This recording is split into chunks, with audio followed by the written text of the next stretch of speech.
नमस्कार साथियों, मैं हूं जोगिंदर सिंह और आप देख रहे हैं चंडीगढ़ कॉरिडोर। और आज हम बात करेंगे जो मोदी सरकार का नेक्स्ट जेन जीएसटी रिफॉर्म। इसमें साथियों आप इसको कुछ मैं किसी उदाहरण से समझाऊं तो आप उसको शायद बेहतर तरीके से समझ पाओगे। एक फिल्म आई थी कई साल पहले, 10-12 साल पहले। उस फिल्म का मुझे नाम याद नहीं, लेकिन उसके करेक्टर याद हैं कि उसमें था सैफ अली खान और कटरीना कैफ। हाँ, शायद रेस फिल्म थी। रेस रेस फिल्म थी, हाँ। उसमें सैफ अली खान एक घोड़े की रेस लगवाता है और वो हार जाता है, और वो अपनी हार को सेलिब्रेट करता है ये कह करके मैं अपनी हार को भी सेलिब्रेट करता हूँ। तो कुछ कुछ इसी तरह जीएसटी को जो मोदी जी ने 8 साल पहले लागू किया था, और आज इसको नेक्स्ट जेन जीएसटी रिफॉर्म के नाम पर दीपावली का तोहफा बता रहे हैं इसको। ये बिल्कुल ठीक उसी तरह नहीं है कि इसने अपने घोड़े दौड़ा रखे थे 282 और 303 पर, जब ये फुल फॉर्म में अपनी था ये आदमी। इसने किसी की नहीं सुनी इसने।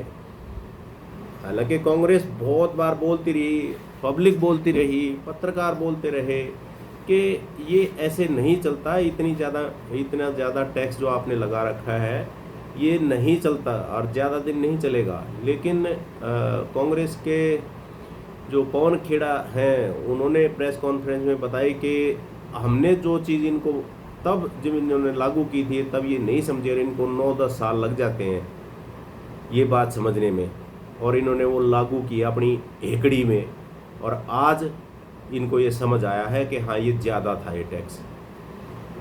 मतलब इनको शर्म भी नहीं आती कि आप लूट रहे थे ना, इसका मतलब पहले से ये बात तो निश्चित है ना, निश्चित तौर पर हो गई है, तो प्रमाणित हो गई कि आप पहले बहुत ज़्यादा लोगों को काट रहे थे, और जिसका नतीजा आज आपके सामने है। 240 पे जब जनता ने ला करके इनको टिकाया और इनको चीज़ें अब समझ में आने लगी हैं, क्योंकि अब 1 साल बीत चुका है और अगले 4 साल का तो भूल जाइए, ये बीच में कब इनकी नैया डोल जाएगी ये कोई नहीं कह सकता। और अब ये सोचते हैं कि ये चीज़ें करके इनको जनता माफ़ कर देगी। माफ़ नहीं करेगी, साफ करेगी जनता। ये जो आप तरह तरह की ये आंसू, घड़ियाली आंसू बहा रहे हो, मेरी माँ को गाली दे दी, बिहार में तो तुम बंद कराते हो, गुजरात में तेरी माँ नहीं थी क्या? गुजरात में किसकी माँ थी? पैदा गुजरात में हुआ है, बिहार में पैदा हुआ है, इसको सब समझते हैं। गुजरात बंद कराया गया माँ के आंसुओं में। गुजरात बंद क्यों नहीं करवाया? माँ तो वहाँ थी ना, वो भी वहीं पैदा हुई, वहीं बर्तन भांडे मांजे उसने पड़ोसियों के, जैसा कि अपने स्वयं मुख से बोलता है जैविक, और वो मरते ही हुआ है जैविक हो गया। ये शर्म तो इसको खुद नहीं आती, अपनी माँ को गाली तो तभी दी थी इसने कि मैं तो अजैविक हूँ। उसके मरते ही बोला था इसने कुछ ही दिनों बाद, और वो मरने के बाद इसने 13वीं तक का जो है ना प्रतीक्षा नहीं की इस आदमी ने, ना इसने सिर मुंडवाया। जो लड़का मुखाग्नि देता है उसको सिर मुंडवाना पड़ता है, इसने कभी सिर मुंडवाया हो तो बताओ? और ये बात करता है माँ के गाली दी, माँ को गाली दी। ये नहीं चलेगा अब ये टोटके। अगर आपने आंसू बहाने थे तो पंजाब के लिए बहाने थे, देश शायद आपको माफ कर देता। वो देखो पंजाब डूब गया पूरा, हिमाचल डूब गया, उत्तराखंड में हाहाकार, हरियाणा के 11 जिलों में आज घोषित किया इन्होंने, हरियाणा ने बाढ़ है 11 जिलों में। ये चीजें अब जनता बखूबी, इनकी कार्यशैली, इनके कार्यकलाप जनता खूब अच्छे से समझ गई है, और अब जनता इनको माफ करने के मूड में कतई नहीं है। बेशक आपकी ये जो लश्करे अंधभक्त लश्करे अंधभक्त जो छोड़े हुए हैं ना ये सड़कों पर पकड़ पकड़ कर लोगों को मार रहे हैं, पीट रहे हैं बंद के नाम पर, ना वो महिला को बख्श रहे हैं। वो उसने कल फिर बिहार में एक आदमी ने, वहाँ के बीजेपी के एक नेता ने उसको, सोनिया गांधी को फिर गाली दी है। अरे डूब मरो। एक प्रधानमंत्री की माँ तो माँ है, बाकी माँ माँ नहीं है। सब देख रही है जनता, सब नोट हो रहा है। और इसमें मज़ेदार बात बताऊं साथियों, जीएसटी का जीएसटी जब लागू हुआ था, ये आदमी हमेशा जीएसटी काउंसिल के पीछे जाकर के छुपता था कि इसमें मैं कुछ नहीं कर सकता, इसमें तो जो निर्णय है, जो टैक्स लगा रहा है, जीएसटी काउंसिल अपने आप तय करता है, अपने आप इसकी समीक्षा करता है। हर साल इसकी समीक्षा होती है, राज्य उसमें भाग लेते हैं और इसमें मेरा कोई रोल नहीं है। अगर इसमें पहले अगर आपका कोई रोल नहीं था तो लाल किले से 15 अगस्त को आपने कैसे घोषणा कर दी इसकी कि हम दिवाली का तोहफा देने जा रहे हैं? अभी भी जीएसटी काउंसिल को करने देते ना इसकी भी घोषणा, तब तो पता चलता हाँ ये जीएसटी काउंसिल ही कर रहा था ये सब कुछ। यानी पहले भी प्रधानमंत्री थे इसके पीछे, इसको लागू करवाने में, सब ज्यादा से ज्यादा टैक्स लागू करवाने में, और आज कम हुए तो कम का भी ये श्रेय ले रहे हैं, ज्यादा का भी श्रेय इसी को जाता है भाई साहब, इसी प्राणी को जाता है। ये लूट रहा था। और लूट कौन रहे थे? मध्यम वर्ग। मध्यम वर्ग का मतलब है 90% से ज्यादा हिंदू और कोई नहीं, बाकी 10% में आप वो बाकी सब आगे, अल्पसंख्यक और फलाना ढिमका सब कुछ। ये बहुसंख्यक समाज है जो लुट रहा था, जिसकी जेब खाली करा दी। अब ये किसी दिन ये भी कहेगा, जाते जाते आज बोल देता हूं साथियों, ये जो 80 करोड़ लोगों ने, जिसको इन्होंने 2029 तक, इसने 2028 तक कर रखा है, 80 करोड़ लोगों को राशन फ्री कर रखा है, जो उनके पास इतने पैसे भी नहीं बचे कि वो अपना राशन खरीद सकें, राशन के भाव से वो अपना राशन खरीद सके। ये लिखवा लो आप, ये जाते जाते इसको विड्रा करेगा, इसको उठाएगा और ये कहेगा देखो मैंने 80 करोड़ लोगों को गरीबी लेकर से बाहर कर दिया। अभी तक तो ये 25 करोड़ का दावा करता ना, ये 80 करोड़ का भी दावा करेगा कि मैंने देखो 80 करोड़ लोगों को गरीबी रेखा से बाहर कर दिया। ये भी होगा।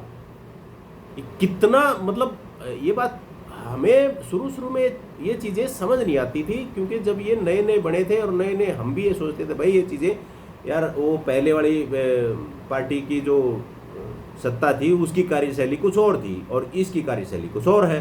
भाई इसके तर्कस में बहुत सारे तीर है और इसके काम करने का तरीका कुछ और है, हम ऐसा समझते थे इनको।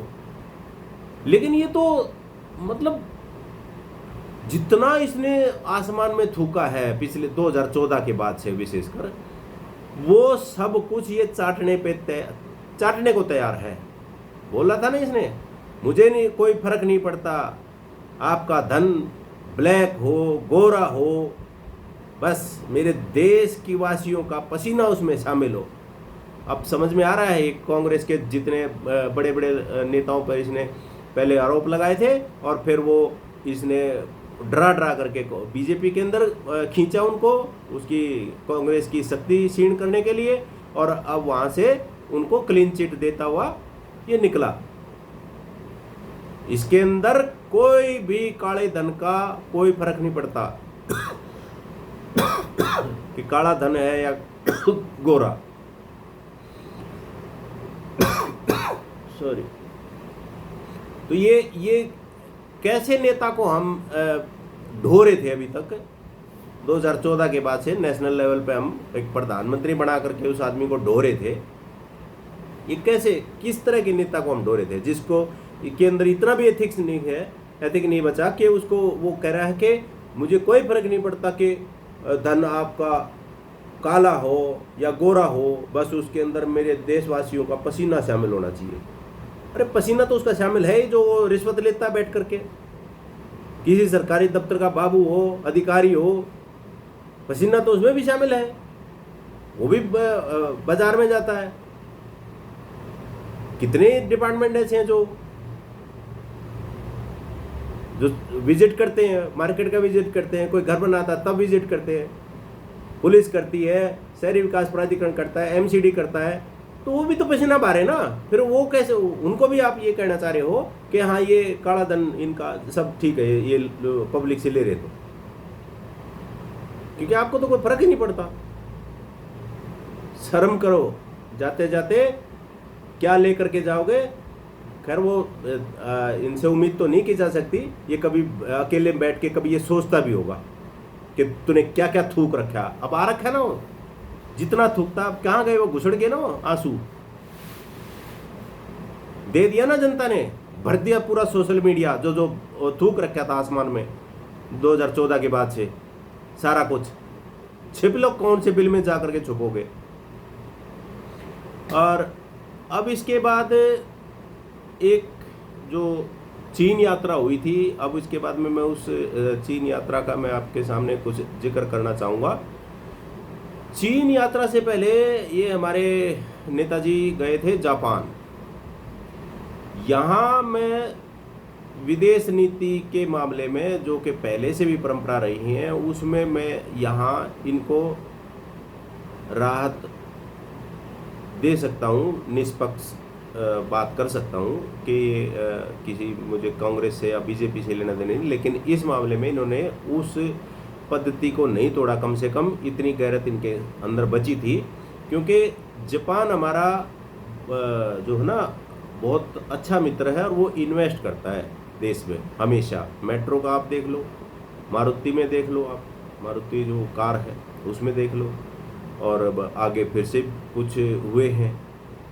लेकिन बात हो रही है ये चीन से पहले जापान क्यों गए, और फिर उसके अंदर चीन की जो परेड थी, विक्ट्री परेड थी, उसमें क्यों नहीं रुके, उसमें क्यों नहीं रुके, जबकि वो अगले दिन थे, नेक्स्ट डे ही थी। तो उसका कारण यही है साथियों कि 1937 से 1945 तक जो जापान ने चीन पर जो राज किया था, और 1945 के बाद जब ये जापान में जो अमेरिका द्वारा परमाणु बम गिराए गए और वो जापानी पीछे हट गए, पीछे हटने का, चीन ने जीता नहीं था ये युद्ध, चीन के कारण पीछे नहीं हटा था जापान, अमेरिका के कारण पीछे हटा था। इसीलिए ट्रंप ने इनको टॉन्ट मारा था। ये परेड में हम भी शामिल थे, वो जो आप विक्ट्री परेड मना रहे हैं, अगर हम वहाँ जापान में हम इनके यहाँ परमाणु बम नहीं गिराते तो तुम तो ओलिए थे, तुम्हारी विक्ट्री तो सब जानते हैं कैसी विक्ट्री है आपकी। तो ये कारण था।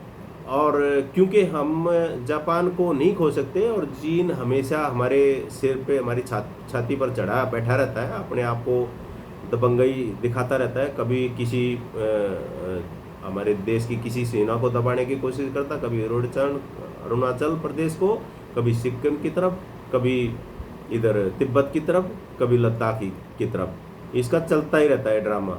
तो वहाँ इसने विक्ट्री परेड में शामिल ना होकर के वो परंपरा निभाई, उसके लिए तो मैं इनको धन्यवाद देता हूँ कि उन्होंने वहाँ देश की नाक नहीं कटाई। अदरवाइज इसका मन तो बहुत था, क्योंकि अभी ये बाद में इसने देखा, हाँ उसमें एक मज़ेदार बात आ गई, वो जो गाड़ी, कल एक खबर और निकल के आ गई है, अभी बात करते करते मेरे को याद आ गई, वो कल वहाँ जब रूस में वापस गए अपने वो पुतिन अपने देश में, और वहाँ जा कर के मीडिया वाले ने पूछा कि भाई वहाँ इंडिया में ऐसे ऐसे आप ये खबर चल रही है कि आप और मोदी जी कार के अंदर 45 मिनट तक अकेले थे और उसमें क्या बातचीत हुई। तो उन्होंने खुलासा करता, नहीं 45 मिनट का कुछ नहीं, मैं तो टूटी फूटी अंग्रेजी जानता हूँ, उसमें वही टूटी फूटी वो बोल रहे थे, वो मुश्किल से 30 सेकंड वो 30 सेकंड का था हमारा वार्तालाप, वो इससे ज़्यादा कुछ था ही नहीं, थोड़ा सा वो हंस लिए, थोड़ा सा मैं हंस लिया, बस इतना ही था, 30 सेकंड की थी, 45 मिनट का कुछ नहीं। और यहाँ ड्रामा क्या चला रखा है, 45 मिनट हमारे अजैविक पुरुष जो है ना, वो 45 मिनट, ये होती है स्ट्रेटेजी, ये होती है। वो घुस गई वो लाल आँख वाँख सब, और ये महाशय ऐसे दुबक के बैठे हैं, ना तो जापान के बारे में कुछ बताया गया, प्रेस ब्रीफिंग कुछ कर दें, भाई जापान में हमने ये वहाँ सौदे हुए हैं, ये हमारे आगे होने वाले, भविष्य में होने वाले हमारे क्या बोलते हैं उनके भविष्य की योजनाओं के लिए MOU हुए हैं, ये इस तरह की बातें हुई हैं। और ना ही चीन से वापिस आने में, चीन के बारे में कुछ बता, चुप पे, क्योंकि खाली हाथ भाई साहब आए हैं, इवेंट क्रिएट करने करे थे। शायद ये बिहार का भूत इसके पीछे जो लगा हुआ है राहुल के नाम का, ये शायद वोट चोर गद्दी छोड़ वाला, उससे कुछ ध्यान भटक जाए लोगों का, ये इसलिए गए थे इनको वहीं। अच्छा, ये इनकी एक और विशेष बात है, ये बाहर जा करके मेरे को ये नहीं समझ में, अंग्रेजी इसको आती नहीं, ना बोलनी आती ना समझ नहीं आती। चलो समझ लेते होंगे, बोलने से ज़्यादा जो बोलने में दिक्कत है तो हो सकता है समझ लेते होंगे थोड़ी बहुत ज़्यादा, इतना ही मैं समझता हूँ इस आदमी को। कई आदमियों को इंग्लिश समझ आती है लेकिन वो बोल नहीं पाते, तो मैं समझता हूँ ये बोल नहीं पाते, तो ये समझ, इनकी जो इंग्लिश समझने का जो धैर्य है ना, जो समझ है इनकी, वो भी इतनी होगी, इससे थोड़ी सी ज़्यादा होगी। लेकिन ये जिस हिसाब से ऊंट से चौड़ा मुंह करके हंसते हैं, वो समझ से परे है। बाकी कोई भी राजनीतिक, कोई भी देश का राष्ट्राध्यक्ष कितना सलीके से हंस रहा है, बिल्कुल होठों से अपने होठ हिला रहा है हंसने में, अपनी मुस्कान दिखाने के लिए होठ, जरा से दांत दिखा दिए, जस्ट इसकी तरह नहीं, वो ऊंट की तरह सब बढ़ जाओ, उसके अंदर पूरा तोप का घोड़ा, उसके अंदर इतना चौड़ा मुंह पाड़ता है। दरियाई घोड़े में वो जैसा हिप्पो पाड़ के दिखाती ना अपना मुंह, इतना चौड़ा मुंह पाड़ेगा। और यहाँ आते ही मेरी माँ को गाली दी है, बिहार बंद, गुजरात खुला, तो इससे ज़्यादा क्या बोलूँ। आज के लिए इतना ही दोस्तों, बाकी आगे देखते हैं क्या विशेष आता है, और देखते रहिए चंडीगढ़ कॉरिडोर, कोई नहीं छूटेगा यहाँ आने से। धन्यवाद।